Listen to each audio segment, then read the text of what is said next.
I've had a really long interest in the science-religion interface right from my school-age times, and my first degree was in physics and philosophy.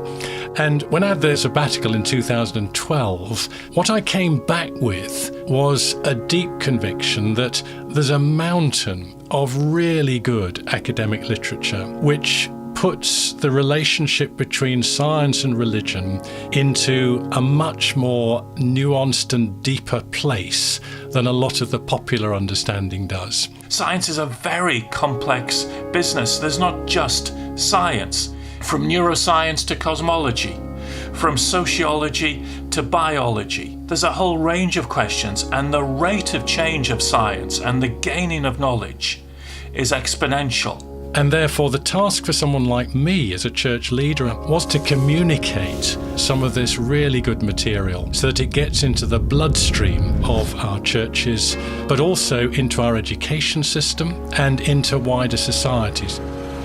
And the senior leadership conferences arose out of that conviction that there are common shared big questions between science and theology, and an openness on the part of scientists to engage with the church. And we want to encourage an openness on the part of senior church leaders to engage with scientists on this.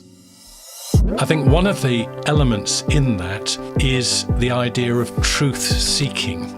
Science answers certain types of questions, but it doesn't tell us everything we want to know about the meaning and purpose of our lives. So that pursuit of a wider, deeper truth creates a space for a really interesting conversation.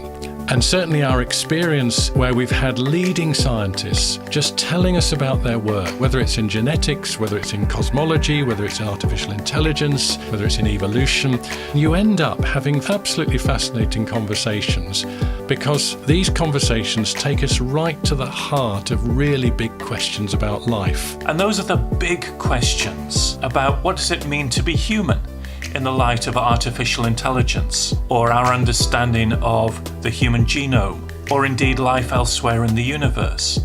Where do we come from? These are the questions that I normally get asked at the end of talks that I give about science and Christianity. And I think once you start digging in at a deeper level, you really do realise the depth of Christian faith and how some of these big ideas and understandings of God, they don't crumble under that conversation, they grow and they deepen. And that's a wonderful thing to happen. This is a peer-to-peer group by invitation only of senior church leaders who have a safe space to explore and question, raise doubts, raise insights. And then secondly, this is an opportunity to encounter science as it really is. And by that I mean encountering scientists.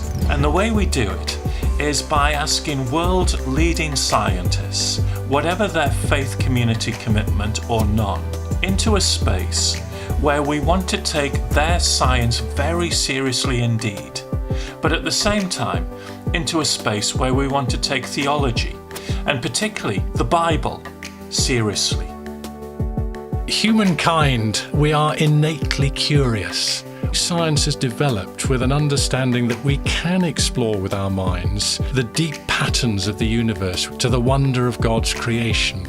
So science is the most extraordinary gift, not just for all its practical benefits. Many of our scientists and our bishops gravitate to the bar at the conference at the end of the day because they simply want to talk more.